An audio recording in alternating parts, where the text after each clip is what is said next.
រឿងបុរសក្រក្រៃជួបស្រីផាត់ក្បត់នៅក្នុងភូមិតូចមួយបុរសកំសត់ម្នាក់ជាអ្នកចិញ្ចត់ត្រី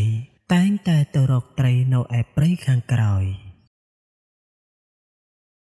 បងប្រុសសូមជួយខ្ញុំផងទៅខ្ញុំមានរបួសធ្ងន់ណាស់ខ្ញុំមិនអាចដើរបានទេតើអ្នកនាងកាត់អីទៅបានជារបួសពេញរាងកាយបែបនេះ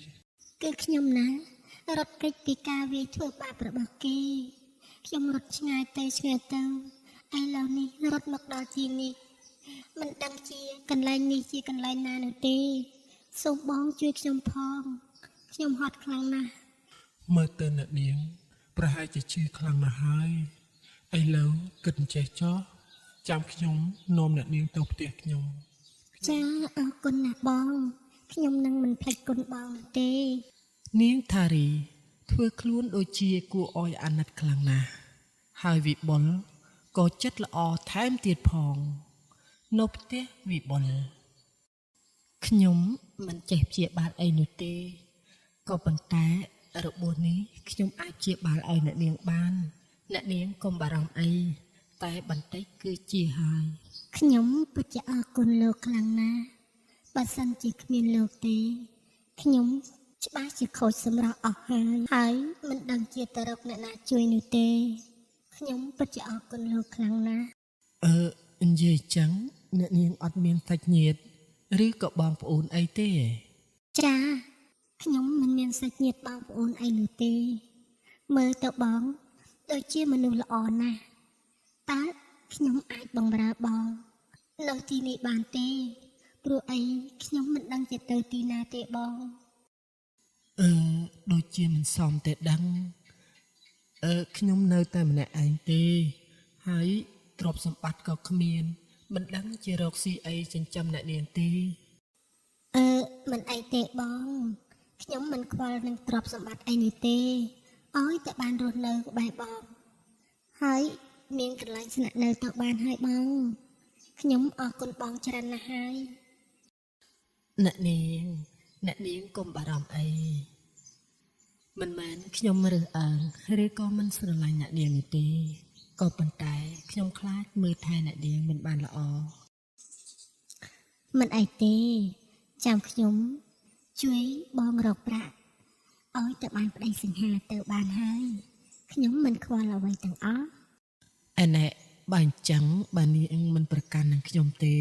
ខ្ញុំនឹងយកនាងធ្វើប្រពន្ធទៅចោះចាលោកប្តីពិតជាសង្ហាណាចាប់ពីពេលនោះមកថារីនិងវិបុលក៏បានคล้ายទៅជាប្តីប្រពន្ធនឹងគ្នា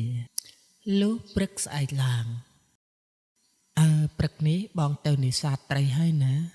អូននៅផ្ទះកុំភ្លេចដាំបាយឲ្យបងផងចាបងមិនអីទេចាំខ្ញុំដាំបាយឲ្យបងពេលបងត្រឡប់មកវិញយើងនឹងបានហៅទាំងអស់គ្នាណាវិបុលដើរទៅបានបន្តិចមិនទាន់ហួសពីផ្ទះផងក៏មានបុរសម្នាក់ដើរចូលមកហើយក៏បានស្រែកហៅវិបុលថាសម្លាញ់ជប់សិនគ្នាថាមកលេងឯងអូសម្លាញ់តារានតើថ្ងៃនេះខ្យល់អីបក់ឯងមកបានជាមកលេងខ្ញុំដល់ផ្ទះដូច្នេះគ្នាខានជួបឯងយូរនឹងណាហើយកនឹកឯងខ្លាំងណាស់ចង់មកលេងឯងមកដល់ផ្ទះម្ដងហើយឯងគិតទៅណាហ្នឹងគ្នាគិតថាទៅចិញ្ចួតត្រីហ្នឹងណាហើយក៏ប្រញាប់ទៅពីព្រឹកបន្តិចហើយនារីម្នាក់នេះជាអ្នកណាទៅសម្លាញ់មិនដេចគ្នាមិនដែលឃើញសម្លាញ់នាងគឺជាប្រពន្ធរបស់ខ្ញុំណាអូនជំរាបសួរគេទៅគេជាមិត្តសម្លាញ់របស់បងកាលពីនៅរៀនគេជាមិត្តជិតស្និទ្ធរាប់អានគ្នាយូរហើយណាអូនចាសម្រាបសួរបងប្រុសបងពិតជាស្រស់ស្អាតខ្លាំងណាស់បាទអរគុណហើយអ្នកនាងខ្ញុំនិយាយច្រឡំទេខ្ញុំគិតថាលោកជាមិត្តភក្តិរបស់ប្តីខ្ញុំអញ្ចឹងខ្ញុំក៏សរសើរលោកទៅអញ្ចឹងលោកចូលមកក្នុងផ្ទះមក ចាំខ្ញុំ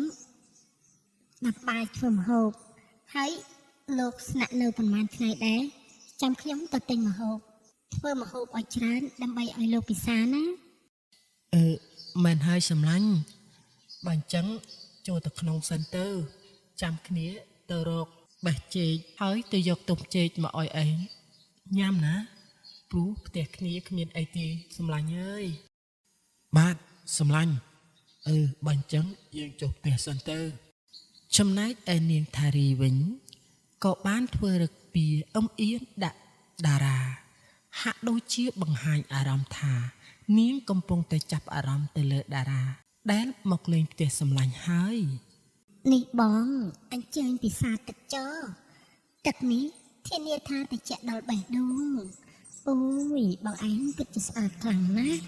ស្រីណាឃើញហើយក៏លងស្រឡាញ់បងឯងដូចជាខ្ញុំចឹងដែរអូយ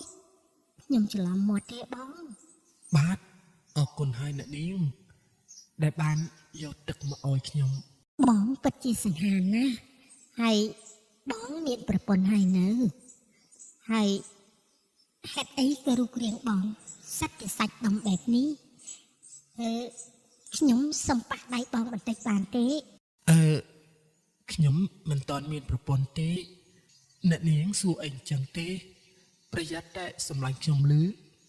វាមិនសមរម្យទេណា ប្តីខ្ញុំកំពុងតែទៅបេះផ្លែចេកហើយនឹងយកចេកឲ្យបងភាសាគាត់មិនឃើញទេហើយខ្ញុំសុំអង្អែលសាច់ពោះបងបន្តិចបានទេអូយមើលនោះសិចភ្លេចតែម្ដង ណែអ្នកនាងនិយាយមិនសមរម្យទេប្រយ័ត្នតែសម្លាញ់ខ្ញុំលឺច្បាស់ជាមានរឿងជាមិនខានទេ ប្តីកំពុងតែបេះផ្លែចេកឲ្យសម្លាញ់ពិសារីឯថារីមិនលាក់អារម្មណ៍នោះទេ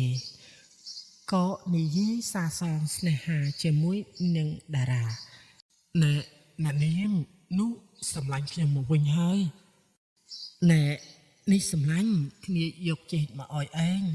សម្លាញ់ឯងហូបចោះព្រោះអីផ្ទះគ្នាគ្មានអីនេះទេហើយមានតែផ្លែចេកនឹងឯងព្រោះគ្នាពិតជាក្រខ្សត់ខ្លាំងណាស់ មិនអីទេសម្លាញ់បានតែផ្លែចេកហូបហ្នឹងវាសំណាងណាស់ទៅហើយគ្នាមិនចង់បានអ្វីនោះទេញាអរគុណទឹកចិត្តសម្លាញ់ឯងណា និយាយចឹងបងមកលេងប្រហែលថ្ងៃដែរចាំខ្ញុំទៅទិញម្ហូបអាហារណាដែលឆ្ងាញ់ជូនបងពិសាណា ស្រួលគ្នារៀបចំទុកដាក់ឲ្យឯងណាកុំក្រែងចិត្តអី អូគ្នាគិតថាស្អែកព្រឹកទៅវិញហើយមិនអីទេសម្លាញ់គ្នាអរគុណឯងច្រើនណាស់ លៀនម្លេះបងមិននៅឲ្យយូរជាងនឹងបន្តិចទៅ មិនហើយសម្លាញ់យូរមកលេងគ្នាម្ដងកុំប្រញាប់ទៅវិញអីនៅលេងឲ្យយូរបន្តិចតែមើលគ្នាក៏នឹកឯងខ្លាំងណាស់ណា អូគ្នាគិតថាទៅលេងមីងសាន់និងមីងលីនៅឯចុងភូមិឯណោះផងហ្នឹងណាបានជាគ្នានៅទីនេះមិនទៅបានយូរមិនអីទេសម្លាញ់ចាំថ្ងៃក្រោយគ្នានៅឲ្យបានយូរណាសម្លាញ់ បើអញ្ចឹងណាចាំអូនទៅទិញសាច់ជ្រូកនិងបន្លែយកមកបើកម្លាំងបងណាព្រោះបងមកពីឆ្ងាយប្រហែលជាហត់អស់កម្លាំងណាស់ហើយចាំអូនទិញរបស់ឆ្ងាញ់ៗឲ្យបងណា មិនហើយសម្លាញ់យូរមកលេងគ្នាម្ដងកុំប្រញាប់ទៅវិញអីនៅលេងឲ្យយូរបន្តិចតែមើលគ្នាក៏នឹកឯងខ្លាំងណាស់ណាថារេបានទៅទិញម្ហូបយ៉ាងច្រើននិងរបស់របរយកមកធ្វើម្ហូបហើយយប់នោះថារីក៏បានបញ្ច្រកប្តីឲ្យស្រវឹងជោគជាំដោយស្រវឹងដេកលក់មិនដឹងខ្លួនយូរបានជួបគ្នាម្ដងមកសម្លាញ់យើងផឹកទៅសម្លាញ់កុំក្រែងចិត្តខ្ញុំអីណែសម្លាញ់ គ្នាគិតថាឯងស្រវឹងហើយសម្លាញ់ផឹកប៉ុណ្ណឹងបានហើយ អេសម្លាញ់ឯងទៅបារម្ភធ្វើអី ស្រវឹងហើយមានបាក់បោអាណាស្រវឹងហើយយើងដេកតាឯងទៅបារម្ភធ្វើអីផ្ទះនៅទីនេះយើងផឹកទៀតសម្លាញ់ ប្តីខ្ញុំណាមិនងាយស្រវឹងទេគាត់ពូកែផឹកខ្លាំងណាស់បងថែមមួយកែវទៀតទៅនេះណែ សម្លាញ់សម្លាញ់មើលចោះអស់តែមួយកែវនឹងសោះស្វឹងឡើងដេកលក់លែងដឹងអីទៅហើយអួតថាឯងខ្លាំងទៀតហើយខ្ញុំដឹងចរិតឯងច្បាស់ណាស់ អេល្អណាស់ប្តីខ្ញុំស្រវឹងដេកលក់បាត់ទៅហើយតោះបងយើង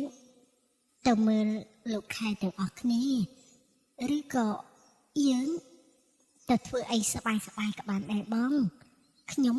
ព្រមជាមួយបងជានិច្ចណាបង ណែអ្នកនាងខ្ញុំយល់គ្រប់យ៉ាងអំពីទង្វើរបស់អ្នកនាងក៏ប៉ុន្តែខ្ញុំមិនអាចធ្វើបែបនេះបានទេវាគ្មានសិលធម៌ក្នុងខ្លួនណាខ្ញុំមិនអាចធ្វើអញ្ចឹងបានទេព្រោះគេជាមិត្តសម្លាញ់របស់ខ្ញុំណា អេបងមើលចាប្តីខ្ញុំគាត់សន្លប់មិនដឹងខ្លួនទៅហើយបងកុំខ្លាចពេកតមើលគាត់មិនដឹងអីនេះទេតោះយើង មិនអាចធ្វើអញ្ចឹងបានទេតែនេះណាវាខុសពីច្បាប់សិលធម៌ហើយកុំធ្វើបែបហ្នឹងអីខ្ញុំសុំទោសផងណាខ្ញុំមិនអាចធ្វើបែបហ្នឹងបានទេ ខ្ញុំមិនជឿថាបងតបអារម្មណ៍នឹងស្រីស្អាតបានទេបងជាមនុស្សប្រុសឃើញស្រីស្អាតឲ្យដៃឲ្យជើងបែបនឹងហើយបងមិនចង់ទេអី ខ្ញុំសុំទោសផងអ្នកនាងប្រហែលជាគិតខុសមកលើខ្ញុំហើយខ្ញុំមិនមែនជាមនុស្សបែបហ្នឹងទេសុំទោសខ្ញុំលាសិនហើយខ្ញុំមិនសម្រាកនៅទីនេះទេយប់នេះនោះ អេបងប្រញាប់តាណានឹងហេតុអីក៏មិននៅទីនេះសិនអើយមើលប្រុសនឹងណោហេតុអីក៏ល្ងងបែបនេះ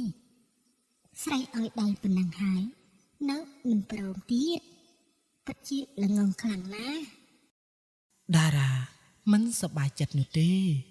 ហើយក៏ចាក់ចេញទាំងយប់ព្រោះតែថារីធ្វើទាំងវើមិនល្អដាក់គេហើយក៏មិនបានលាសម្លាញ់ផងដែរលុះព្រឹកស្អែកឡើងអូនសម្លាញ់ហើយចកសម្លាញ់បងគេក្រោកហើយឬនៅតើគេទៅណាបាត់ហើយ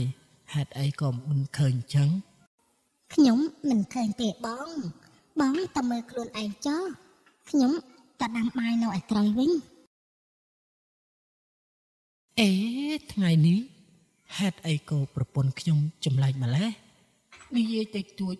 ក៏ដើរទៅបាត់ខ្ញុំពិតជាមិនយល់ទេឬមួយក៏យប់មិញខ្ញុំស្រវឹងថាអុយនេះពេលដែលភ្ញាក់ឡើងគាត់ក៏បានដើររកសម្លាញ់ហើយក៏មិនឃើញសម្លាញ់ទេដោយសារតែគាត់រកមិនឃើញគាត់ក៏សម្រេចចិត្តទៅលក់ត្រីដែលនៅសល់កាលពីម្សិលមិញនៅឯផ្សារអេសម្លាញ់ហេតុអីក៏ចេញមកមិនប្រាប់គ្នាមួយម៉ាត់អញ្ចឹងហើយយប់មិញគ្នាស្រវឹងនិយាយអីមិនត្រឹមត្រូវដាក់ឯងមែនទេគ្នាពិតជាមិនដឹងមែនឯងកុំខឹងគ្នាអីអូគ្នាមិនបានអន់ចិត្តឯងរឿងអីទេគ្នាបញ្ញាប់ពេកទើបមិនបានប្រាប់ឯងណាហើយណាមួយឃើញឯងស្រវឹងដេកលក់បាត់ទៅហើយគ្នាក៏មកមិនបានប្រាប់ឯងមិនអីទេសម្លាញ់អូគ្នាដឹងចរិតសម្លាញ់ឯងច្បាស់ណាស់ឯងច្បាស់ជាអន់ចិត្តជាមួយគ្នារឿងអីហើយឯងឆាប់និយាយប្រាប់គ្នាមកចោះគ្នាចាំស្ដាប់ឯងណាណែសម្លាញ់ណាគ្នាមិនចង់និយាយទេក៏ប៉ុន្តែគ្នា